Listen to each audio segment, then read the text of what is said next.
Judd, we're a filmmakers podcast. We have loved tracking your progression over the years and seeing how you've evolved from film to film. I would love to know something that you feel like you are much better at now as a filmmaker than you were when you directed 40-Year-Old Virgin. Well, that is a good question. I mean, I was so terrified when I did 40-Year-Old Virgin. I would be so miserable for the whole first half of the day. I remember my line producer, Clayton Townsend, was like, "You're so miserable in the morning." And I was like, it's because I'm so scared it's just not going to come together. It's not going to happen the way we want it to.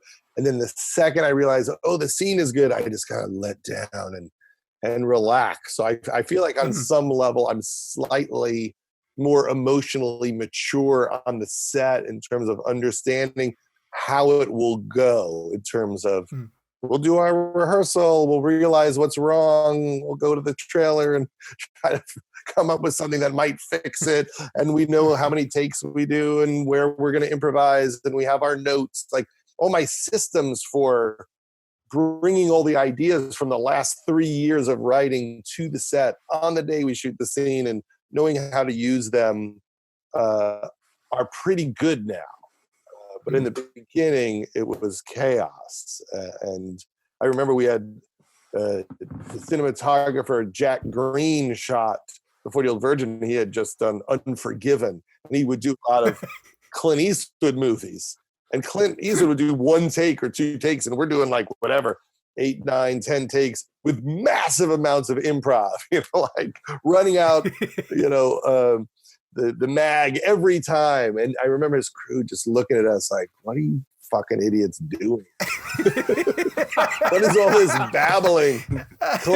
Clint would have gotten this done in literally 90 seconds. To be fair, though, Clint was trying to get to golf. He was just trying to get it through. He had a tee time and he had to hit it.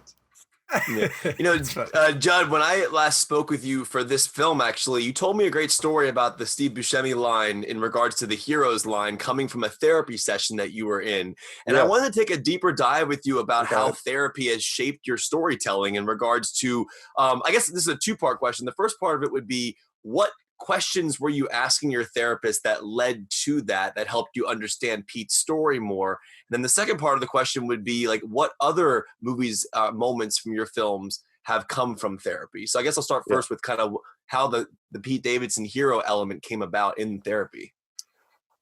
How that came about is I felt concerned through the entire process about Pete's mental health, because we were talking about his father dying, and we were going very deep into how it made him feel, all of his pain, how he expressed that pain. And I didn't want the process of shooting the movie to be unpleasant for him. And I was just talking to my therapist about, how do I treat Pete well? How do I respect him? How can I be tuned into what is appropriate and inappropriate in how I work with him on something that's very difficult? We shot a scene at a fire, and I knew Pete had never gone to a fire and watched firefighters put out a fire. And I thought, well, that's probably very triggering to do that. Yeah. And I did want to make sure that he would have a positive, cathartic experience. And what we talked about was the fact that Pete's dad, is a hero, and that there's something that you cannot solve about the issue that sometimes heroes die. And when they die, they leave behind wreckage. But the world needs heroes. The world cannot survive without the people who will run in the building that's on fire and save you. They're essential. And heroes should be allowed to have families. Can't take that away from them. And so what my therapist was trying to tell me is there's no easy, logical solution to that. It's just one of those things you accept. My dad was this special person who was there for a lot of people. And in this circumstance, he lost his life. And I'm sorry it happened. But he was that guy. He needed to be that guy. He needed to be the person that was there for everybody. and there's no cleanup for it, is what he was saying. It's just tragic. And he wasn't pitching it to me for me to take some of that language and put it in the movie. He was just trying to help me help Pete. And then it slowly occurred to me as we were writing, well, this is what Pete is struggling with on some level, which is, what does it mean that my dad was willing to die for other people? And what does it mean that he didn't make a choice to never put himself at risk so he could be here for me? That's something that a child would not understand. You know, did you choose saving people over me? And I think that the process of making this movie and talking about it constantly for years helped Pete understand how incredible a person his father was, which he always knew, but that also that he had to be this guy, you know, and that it's okay. And he still, you know, loves his family and it doesn't mean anything like Dad didn't care about us. These aren't the words that Pete would have put to it, but it's what I was inferring from spending an enormous amount of time from him, an enormous amount of time with him, because when I first met him, he would say he was mad at firefighters because why would you take a job where you might be taken away from your family? You know, so if you're going to have kids, be a dentist. Be a librarian. And he went on this run, and I realized, oh, he's not joking. This is how like young Pete felt. You know, that rant was the movie, and it occurred to me, oh, that's what the movie's about. It's about him realizing that point of view is not correct. Yeah. Judd, I want to talk about, to that point, how personal this was for Pete. And I feel like I can ask this question because of how good the reviews for this movie were. But I want to talk about the risk, because it's always there, you know, whenever you make a movie, the risk of negative reviews whenever you're tackling a story that's so personal for someone else. Because if this movie, it wasn't, but if it had been ripped apart, we're talking about a story that's incredibly personal to Pete Davidson being trashed by a bunch of critics online who've never experienced what he's gone through. Are you ever hesitant to take on personal topics that are personal to someone else because of the risk of, if it goes poorly and the film doesn't work out, you're not going to be the only person that's hurt by that outcome? I'm terrified the entire time. I mean, it's certainly some of the fuel in my tank, is, which is, can I do this in a way where the movie comes out well and Pete finds it to be a positive experience? That's my goal. Can, you know, Kumail and Emily feel like they honored their story by making a, you know, partially fictionalized version of it? I mean, Kumail's writing about his parents. You know, Emily's parents were really super fictionalized, but it was, you know, fictionalized for Kumail, but not all of it. And so we knew, you know, we have to get this right. You never want like everyone's family to hate them because you made a movie. And I felt that way on This Is 40 and Knocked Up, because, you know, the majority of it is fictional, but, you know, I've got my kids in it. I have Leslie in it. And I am talking about things which are important to us. These scenes may not have happened, but they're things we're thinking about, our friends are thinking about. And I want everyone to leave the process going, that was great. And I feel that someone cared about my experience of this, but I also want it to come out well, so everyone's proud and not humiliated. I used to joke when This Is 40 came out, wow, if this bombed and people hated it, that would be rough on my children. If the whole world went, we hate your children. And in a way, Crashing was personal to Pete and Lena with girls, and Leslie Arfin and Paul Rust with love. You know, I think the good stuff, usually you're in that dangerous territory. But I was scared. I mean, when I realized, oh, I think this worked out, I was relieved.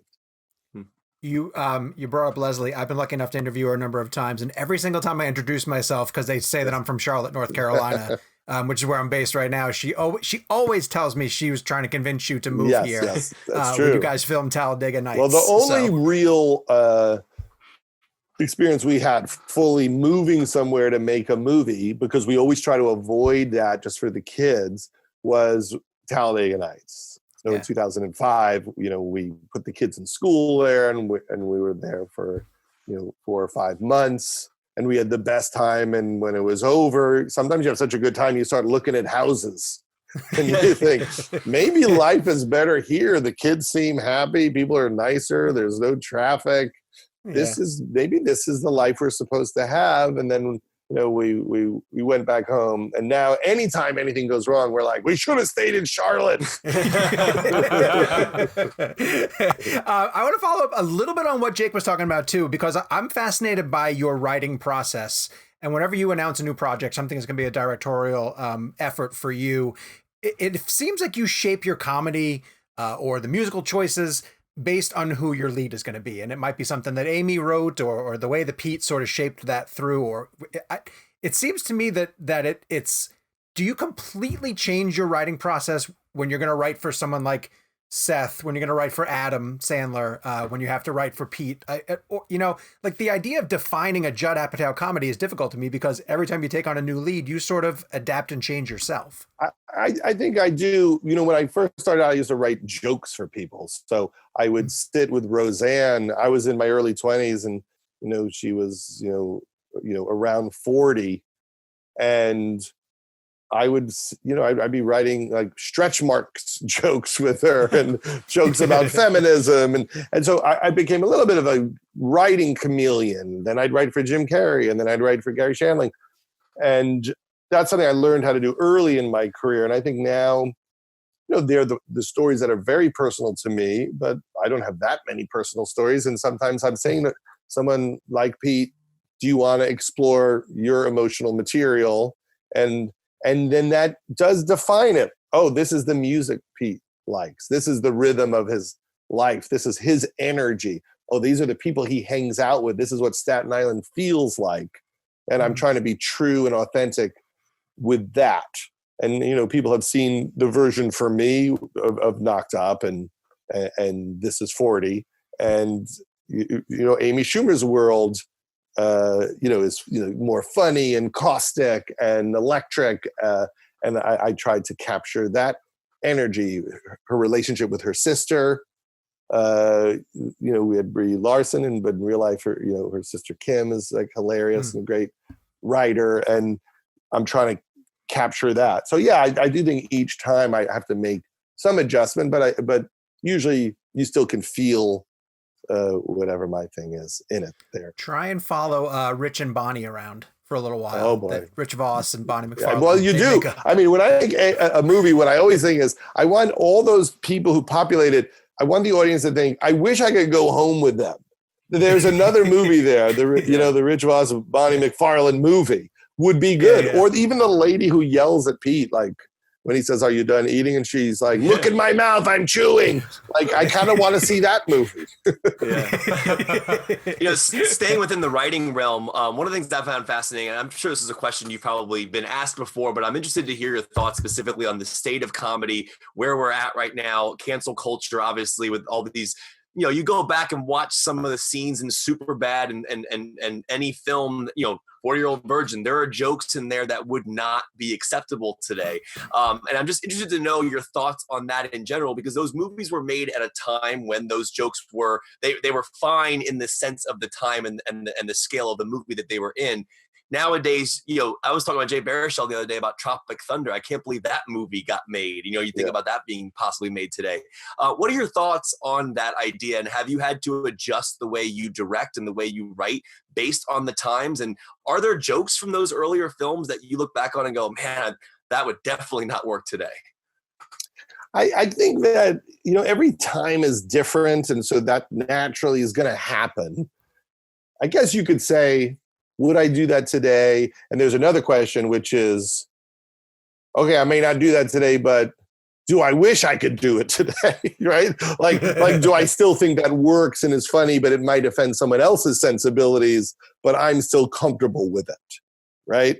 So, if you talk about something like Superbad, Superbad was about learning how to respect women. And the path was by being really immature. So it starts out with like, we can be that mistake, right? And it was like, they just want to have sex.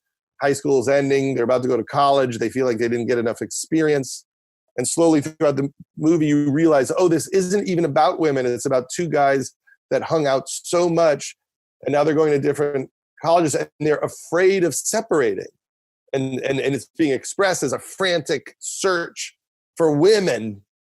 But really, it's about, oh, no, I'm not going to get to be with you. And also, I gave up most of my time to this relationship with you. I didn't focus on women. I didn't learn how to talk to them and be a boyfriend and have a healthy relationship. So, at the end of that movie, what happens? They both have an opportunity to fool around with these girls, and it just goes horribly awry because they're not being respectful. So at the end, they bump into them at the mall, and they try on pants with them. And suddenly the girls like them because they're being nice and sweet, trying on slacks, right? Like that's the point of the movie, which is if you're a nice, normal, sweet, kind person, people will like you, women will like you. That's a healthy relationship. But the outrageousness of the comedy is how wrong they have it at the beginning and the beating they need to take to get it. And so it would be sad if in the future you can't show immaturity. You can't show people make mistakes. You can't show people in the way they actually behave. So I don't know. I don't know if I went around with Superbad today, if people would go, you can't do that now. Maybe they would make it, maybe they wouldn't. I don't know. But I know I'm proud of what it says. And I know that there's probably a lot of young men. There's not a lot of messages for young men about don't be a pig with women, be respectful. And I do think the movie in its sly way is saying, if you're not respectful, nothing good's going to happen. Your life is going to be a disaster. You're just going to be fighting with Clem, the homeless man, on the bus. I love that. Judd, speaking of sort of those ideas of timestamps, you've always included like really topical and of the moment sort of pop culture references. And this is 40. I think your daughter's watching Lost, which is my favorite show of all time. I think at some point they talk about, in this movie, they talk about Game of Thrones. I was trying to think in Knocked Up. Don't they talk about Spider-Man, or am I confusing that? Yes, Leslie says, he went to Spider-Man without her. Right, exactly. So I was wondering, and I love sort of these pop culture timestamps, especially when you go back and rewatch the movie years later. But is there ever that moment of like, wow, this really cements it in a moment of time, especially like with something like Lost, which at this point has been over for 10 years? I feel like it just has to work whether or not it's a current reference. There are certainly movies where we go overboard with the reference jokes, and we do debate for certain projects whether or not we should try to remove all of them. And like, should this be timeless? I think The Big Sick is a movie where we made a point to not lean on those types of references. We go at it really hard and Knocked Up because they have a website where they show all the nude scenes in movies. And for that one, we just debated what would be the most famous ones that in 10, 20 years people would still remember. And hopefully the joke is good enough that it doesn't matter. But I do liken it a little bit to Freaks and Geeks, because it was a period piece. They could talk about Steve Martin and The Jerk, and it felt right. That's what they would talk about then. And I hate to say it, but every movie I make at some point is a period piece. So even though I'm doing it in present time, at some point it's retro, like Freaks and Geeks. Judd, we weren't able to talk about this the first time around, but now I can ask you about your final scene in King of Staten Island, which is really beautiful and caught me off guard because I didn't think this is when the story was going to end. Yes. And so I would love for you to just talk about how you came around to realizing that was going to be where you ended it. At what point in the process did you think, okay, well, when I bring him here to Manhattan, this is where I'm going to leave him? Because it feels to me almost like a beginning for the character also. Well, I'll say spoiler alert for anybody who wants to pause for a little while. But basically, I wasn't sure how to end the movie. I shot several endings, and I put them all on the digital and Blu-ray release so you can see all the ways I did it wrong. So there was an ending. There was an ending I shot at the same time. where you see Pete doing career day at the preschool of Bill Burr's kids. And then slowly you realize, oh, Pete works at the school now. He's like the teacher's assistant to their teacher who we met earlier. And we shot it and it seemed really fun. And then in post, we were like, this is terrible. I actually like that idea, to be honest. Yeah, it made sense. I like the idea that people would think, is he going to become a firefighter at the end of this movie? And then you're like, oh no, he does something that's of service to other people, but it's the fact that you've learned that he's just really good with kids. But it didn't feel right when we edited the movie. I shot another ending moment where you see Maude back home with the family. Bill Burr is there. They're all eating breakfast. They're talking about their day. It's 6 months later. You realize that Pete is going to art school to learn how to be a better tattoo artist. And you just see that they're a family and it's just kind of like normal and they're happy and Bill fits in and they're all chatting. And then Pete takes out all these drawings he's working on in art class and one's like of a horse and Marissa Tomei's like, that really looks like a horse. And then he takes out some, pictures of naked men, like they're drawing, nudes. And Bill Burr is like, yeah, it's a good looking cock there. Jump off the page and poke me in the eye.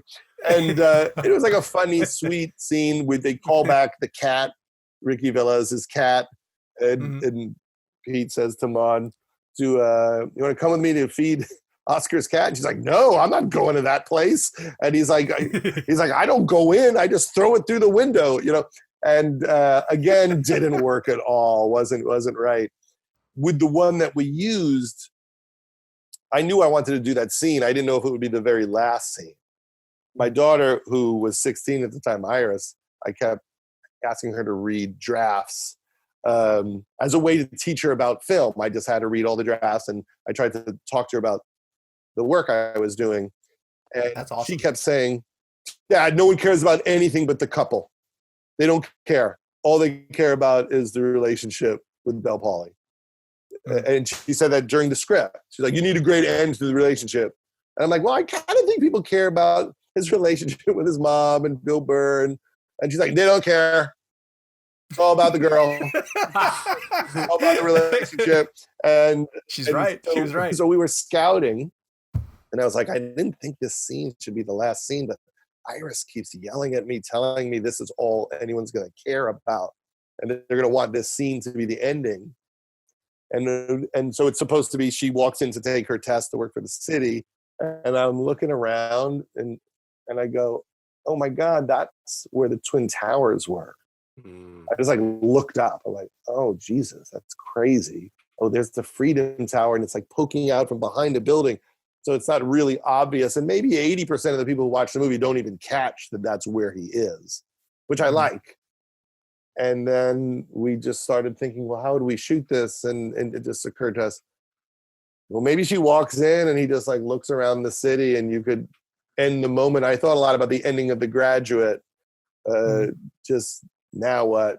And I shot it a bunch of different ways. And there was some versions of it where Pete like kind of shaded his eyes from the sun, and then the movie ended. And for some reason that bothered the audience because it was weaker.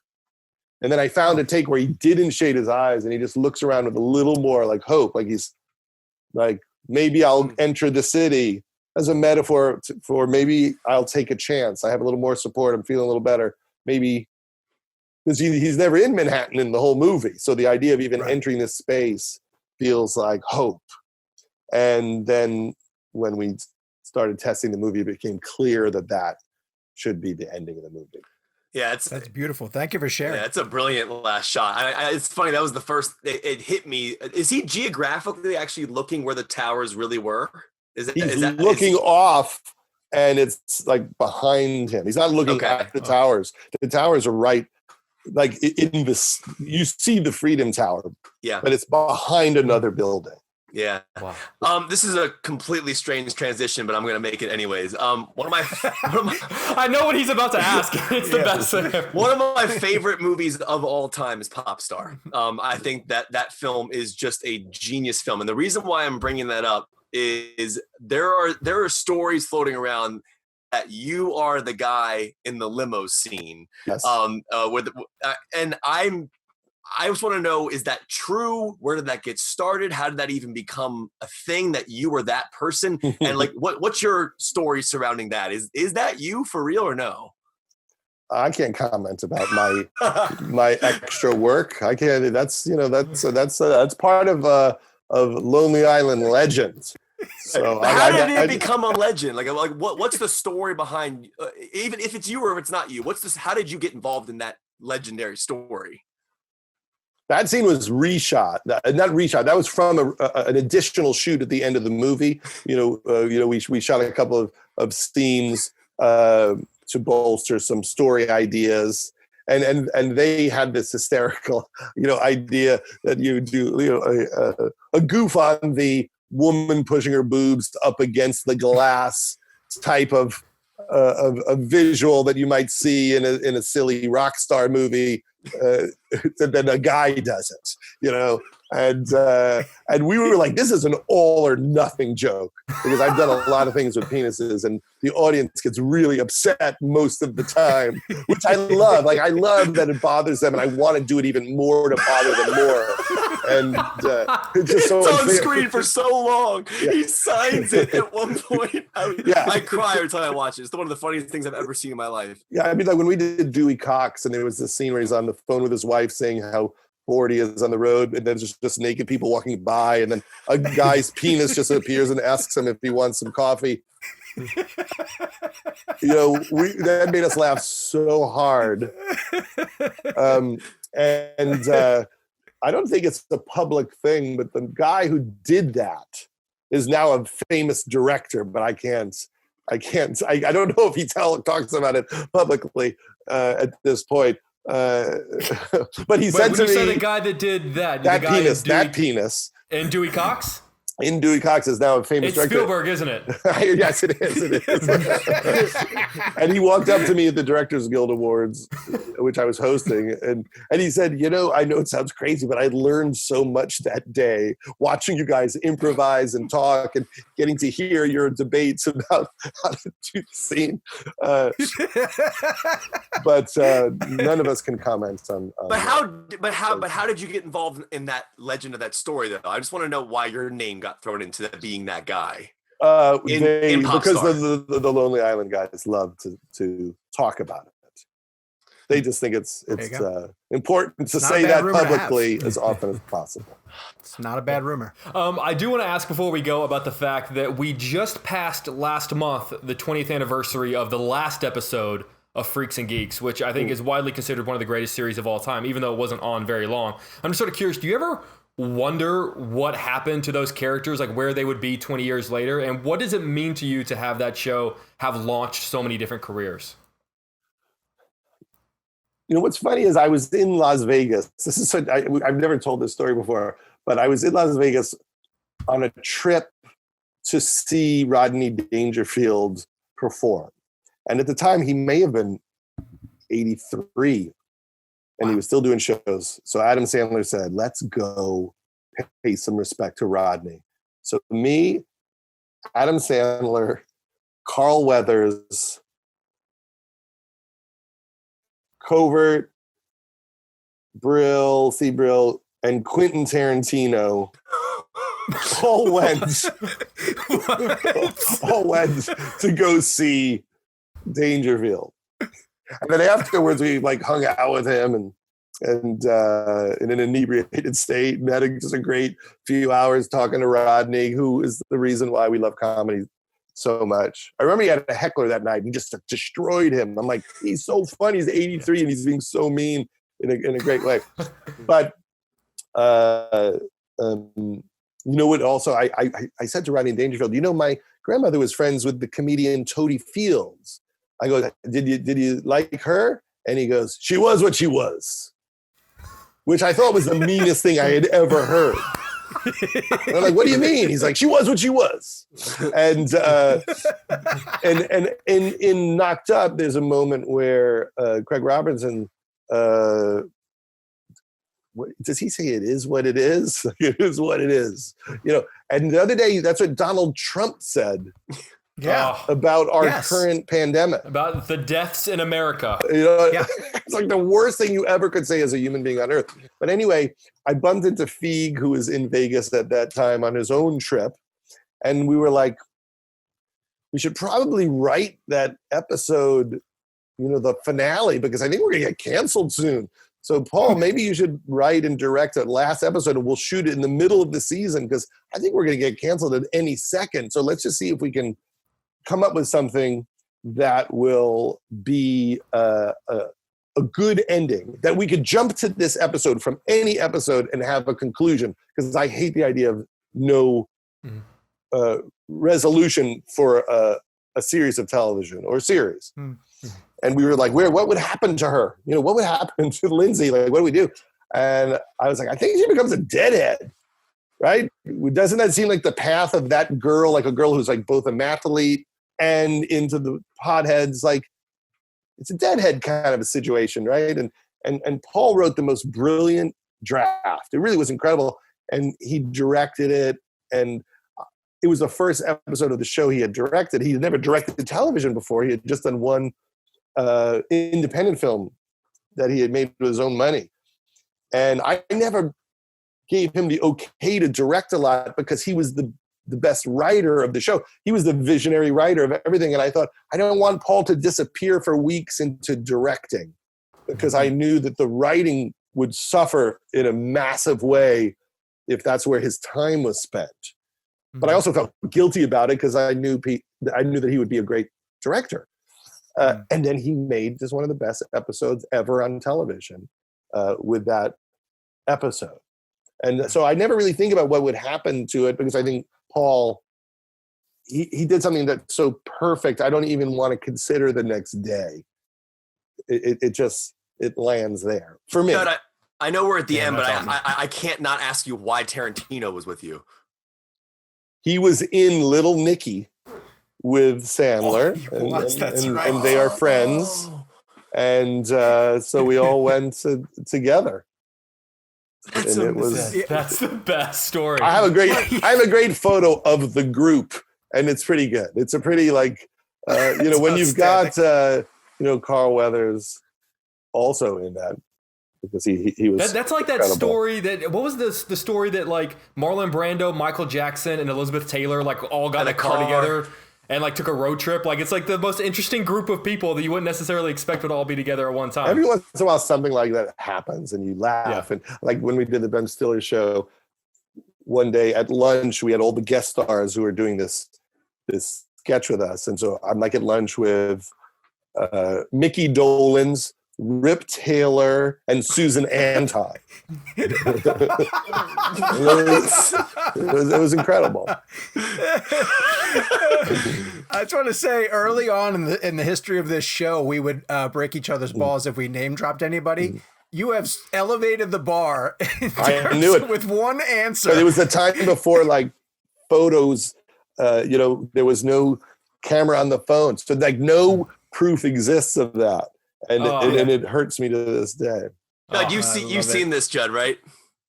Oh, it's fantastic. Yes, the drawing, the painting on the pop star Blu-ray is incredible. It's one of the greatest movies ever made. Man. And there's like extended versions of a lot of this stuff. Yeah, the Blu-ray of Popstar and Walk Hard have so many additional songs and scenes. So I always encourage people to look at that.